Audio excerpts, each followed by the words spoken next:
இதிகாசம் நம்பும் வடநாடு, சினிமாவை நம்பும் தமிழ்நாடு. சரியாய் புரிந்த ஆரிய சூழ்ச்சி சினிமாவில் செய்த சதி அதிகம். இது ஜிஹாது கடந்த முஸ்லிம் காலுக்காக இந்த ரசூல் அக்தர் அல்லாஹ்வேதானையா இவங்க எல்லாரையும் நரகத்துக்கு அனுப்பி வைப்பேன். கதாநாயகன் கைதானால் கைதி நம்பர் முஸ்லீம் ஆகும். வில்லன் வேடன் எதுவானாலும் எல்லா பெயரும் முஸ்லீம் ஆகும். முஸ்லீம் என்றாலே தீவிரவாதி. முத்திரை குத்தியதில் முதலிடம் பத்திரிகையும் டிவிக்களும்.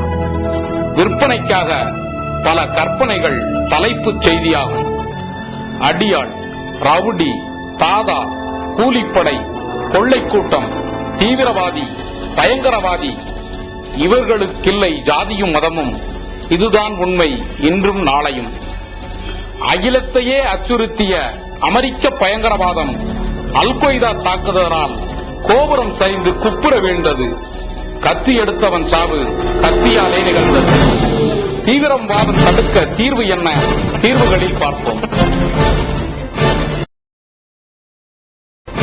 தீவிரவாதம் என்பது வேறறுக்கப்பட வேண்டிய ஒரு விஷயமா இருக்கிறது. தீவிரவாதத்தை யார் செய்தாலும், எங்கு செய்தாலும், எப்படி செய்தாலும் அது கண்டிக்கப்பட வேண்டியது மட்டுமல்லாது இதற்கு ஆதரவு தெரிவிப்பவர்களையும் சமுதாயம் புறக்கணிக்க வேண்டும். இஸ்லாம் மார்க்கம் தீவிரவாதத்தை எல்முனை அளவு கூட ஆதரிக்கவில்லை. இஸ்லாத்தில் தீவிரவாதம் என்பதே இல்லை. தீவிரவாதத்தை யார் ஒருவர் செய்கின்றார்களோ அவர்கள் முஸ்லிம்கள் இல்லை. இஸ்லாம் தீவிரவாதத்தை என்றுமே ஆதரித்ததில்லை. இந்த படுபாதக செயலை யார் செய்தாலும், எந்த மதத்தினராக இருந்தாலும் அரசு தன் இரும்பு கரம் கொண்டு கடுமையாக தண்டிக்க வேண்டும் என்று கேட்டுக்கொள்கிறேன். எல்லா பத்திரிகைகளும் மீடியாக்களும் இன்னைக்கு முஸ்லிம்களை தீவிரவாதிகள் சொல்லிட்டு வராங்க. ஆனா முஸ்லிம்களை பொறுத்தவரையில இஸ்லாம்னாலே அமைதி, எல்லா மதத்தினரையும் சகோதரத்துவமா பார்க்கணும்னு சொல்லி இஸ்லாம் மதம் சொல்லுது. ஆனா அந்த இஸ்லாத்தில் உள்ளவர்கள் ஒரு சில பேர்கள் செய்த தவறுக்கு அது இஸ்லாம் மதம் பொறுப்பாகாது. இப்போ குறிப்பாக தமிழ்நாட்டை பொறுத்தளவில் இந்து முஸ்லீம் நாங்கெல்லாம் ஒரு மாமன் மச்சனன் என்கின்ற உறவு முறையில் தான் நாங்கள் பழகிக்கிட்டு இருக்க முடியும். அவங்க பார்க்கும்போது இவங்க ஒரு எதிரி, முஸ்லீம் என்றாலே நமக்கு வேண்டத்தகாத விரும்பத்தகாத ஆளு, அந்த அளவுக்கு நாங்கள் தமிழ்நாட்டை பொறுத்தளவில் இல்லை. ஆனால் இன்னைக்கு சூழ்நிலை தீவிரவாத அமைப்புகள் குறிப்பாக நம்ம இந்து கோயில்கள், இந்த எத்தனையோ திருவிழாக்கள் நடக்கு, அங்கெல்லாம் அவர்கள் ஒரு அட்டுழியமோ இந்த மாதிரி சிதைக்கணுங்கிற நோக்கம் அவரிடத்தில் இல்லை. இப்ப காஷ்மீர்ல ஒரு பிரச்சனை நடக்குன்னா நம்ம சின்ன பையன்ல இருந்தே நடக்குது இல்லை பிரச்சனை. இந்தியாவில் எல்லா மதமும் சேர்ந்துதான் இந்தியா. பாகிஸ்தான் இந்தியா பிரியும் போது கூட ஒரு டிமாண்ட் வச்சாங்க. பாகிஸ்தான்ல போய் குடியிருக்கவங்க பூரா அங்க இருக்கலாம், இந்தியாவில் இருக்கவங்க பூரா அங்கிருந்து இங்க வரலாம். அதே மாதிரி இந்த நாட்டில் இருக்கவங்க பூரா அங்கிருந்து இங்க இருக்கவங்க பெரும்பகுதி அங்க போகணும்னு நினைக்கவங்க அங்க போயிட்டாங்க, அங்க இருக்கணும்னு போகணும்னு நினைக்கவங்க அங்க இருக்கவங்க நிறைய வந்தாங்க. உதாரணமா பாரதிய ஜனதா தலைவர் அத்வானி கூட பாகிஸ்தானுடைய பிரதிநிதியாக இருந்து அவர் இங்கிருந்து வந்தார். அதனால இதுக்கெல்லாம் இந்த மாதிரி பிரச்சனைக்கெல்லாம் மத முத்திரைகள் குத்துறதுங்கிறது பெரிய தப்பான காரியம். இந்திய அரசியல்வாதிகளாக இருந்தாலும் சரி, இல்ல தீவிரவாதிகளாக இருந்தாலும் சரி, தவறான பாதைக்கு இன்னைக்கு காட்டி ஒரு குறிப்பிட்ட சமுதாய மக்களை தீவிரவாத தன்மையா அவங்க போறாங்க அப்படிங்கிற மாதிரி கொண்டு வராங்க. அது உண்மையை என்னுடைய தனிப்பட்ட கருத்தை வன்மையா நான் கண்டிக்கிறேன். இத்தகைய ஒரு அராஜகமான போக்கு, விரும்பத்தகாத செயலால் பொதுமக்கள் பாதிக்கப்படுகின்றார்கள். இதை முஸ்லிம் மதம் கண்டிக்க வேண்டும். எந்த கட்சியை சார்ந்தவர்களாக இருந்தாலும் கண்டிக்க வேண்டும்.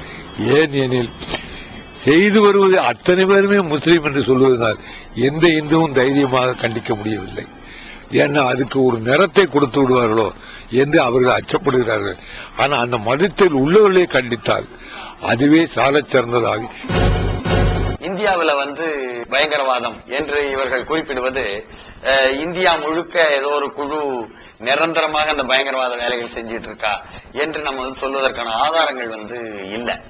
இப்போ உதாரணமாக பெங்களூர்ல நடந்த நிகழ்ச்சியா இருக்கட்டும், ஹைதராபாத்தில் நடப்பது தடுக்கப்பட்டது என்று சொல்லக்கூடிய நிகழ்ச்சியா இருக்கட்டும், ஒரு நாடாளுமன்ற கட்டடத்தின் மீது நடத்தப்படும் நிகழ்ச்சியா இருக்கட்டும், அல்லது அங்க ஒரு கோயில்ல நடத்தக்கூடிய நிகழ்ச்சியா இருக்கட்டும், என்ன சொல்றாங்கன்னா லஷ்கர்-இ தொய்பா என்ற ஒரு பயங்கரவாத அமைப்பு செஞ்சிச்சு, அல்லது ஜெய்ஷே முகமது என்ற பயங்கரவாத அமைப்பு செஞ்சிச்சு, ஏன் ஹிஸ்புல் முஜாஹிதீன் கூட சந்தேகப்படவில்லையா என்பதாகலாம் நமது ஊடகங்கள் விவாதிக்கிறது உண்டு. உள்ளபடியே நாம் அதற்குள்ள போய் பார்த்தோம்னு சொன்னா காஷ்மீருடைய சுதந்திரத்திற்காக போராடக்கூடிய, சுயநிர்ணய உரிமைக்காக போராடக்கூடிய ஒரு அமைப்பாகத்தான் ஹிஸ்புல் முஜாஹிதீன் என்ற அமைப்பு இருந்ததாக மத்திய அரசை கூட சொன்ன வரலாறுகள் உண்டு.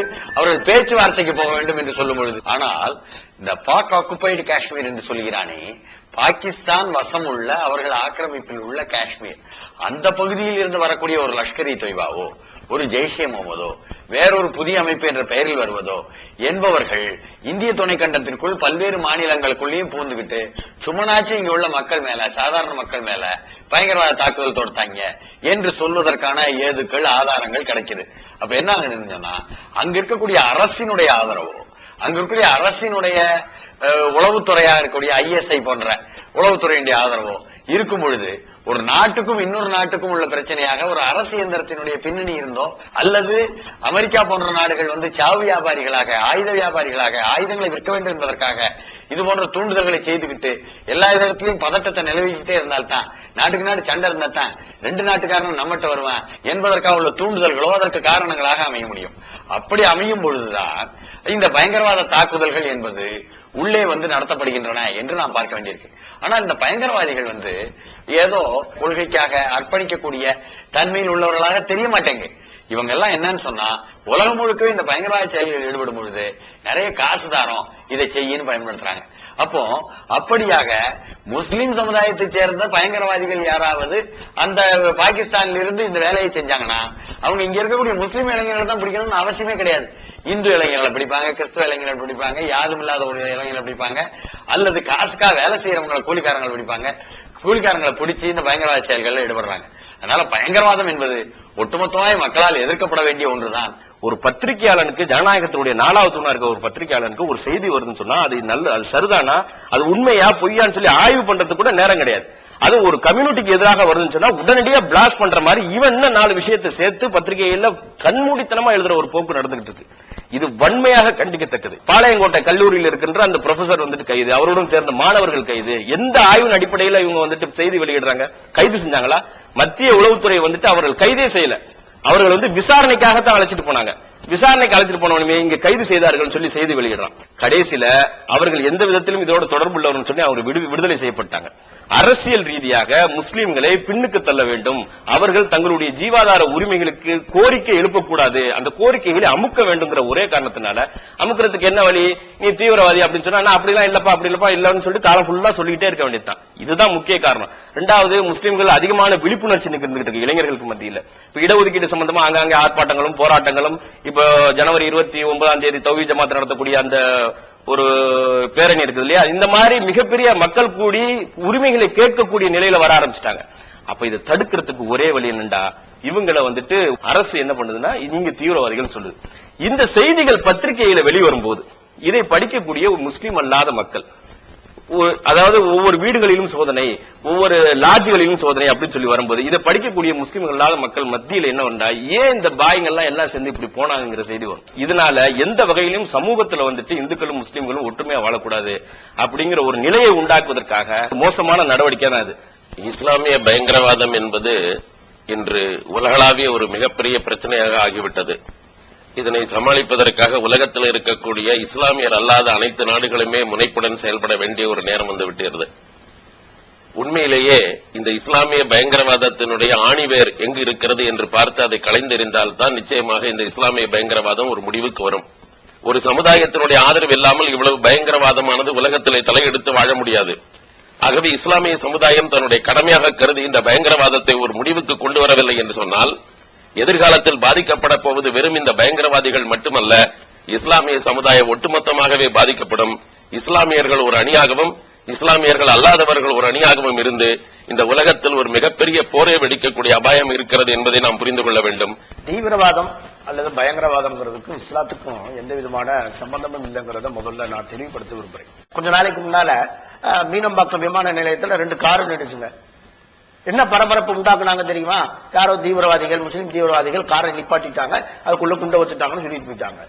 கடைசியை விசாரணை பண்ணி ஒரு 2 நாள் கழிச்சு, 1 நாள் கழிச்சு பார்க்க போனா என்ன தெரியுதுன்னு கேட்டா, சுரேஷ்ங்கிற ஒரு நண்பர் துபாய்க்கு போறதுக்காக வேண்டி அந்த காரை நிறுத்திட்டு போயிருக்காரு 10 நாள் லீவ்ல. அதே மாதிரி இன்னொரு கார் இருந்துச்சு, அந்த காரை அதே மாதிரி இன்னொரு நண்பர் அதை நிறுத்தி போட்டு மதுரைக்கு போயிருக்கிறாரு. அப்ப விசாரணை முடிவுல என்ன தெரியுதுங்கிறத பார்க்கணும்ல. இவங்க என்ன ஒரு வச்சுட்டாங்கன்னு சொன்னா, ஏதாவது ஒரு இடத்துல ஒரு குண்டு வெடிச்சாலோ அது ஏதாவது ஒரு பயங்கர இது நடந்தாலோ உடனே முஸ்லிம்களோட இணைச்சு பேசுறதுங்கிறத இன்றைக்கு இருக்கக்கூடிய மீடியா ஊடகங்கள் ஒரு பொதுவான ஒரு சித்தாந்தமாகவே வகுத்து வச்சிருக்கிறாங்க. தமிழ்நாடு தவி ஜமாத்து தீவிரவாதத்தை வன்மையாக கண்டிக்கின்றது. தீவிரவாதம் அது எந்த ரூபத்தில் யார் மூலமாக வந்தாலும் அதை முழுமையாக கண்டித்து அதற்காக போராடி கொண்டு வருகிறது என்பது உள்ளங்கை நெல்லிக்கனி. எல்லா மதத்திலையும் ஒரு சிலர் தீவிரவாதம் பண்ணதான் செய்யறாங்க. ஆனா உண்மையில் தீவிரவாதம் சரியா, அதை தீவிரவாதத்தை இஸ்லாம் ஆதரிக்கிறதா என்றால் நிச்சயமாக இஸ்லாம் தீவிரவாதத்தை சுத்தமாக ஆதரிக்கவே இல்லை. ஒரு மனிதனுக்கு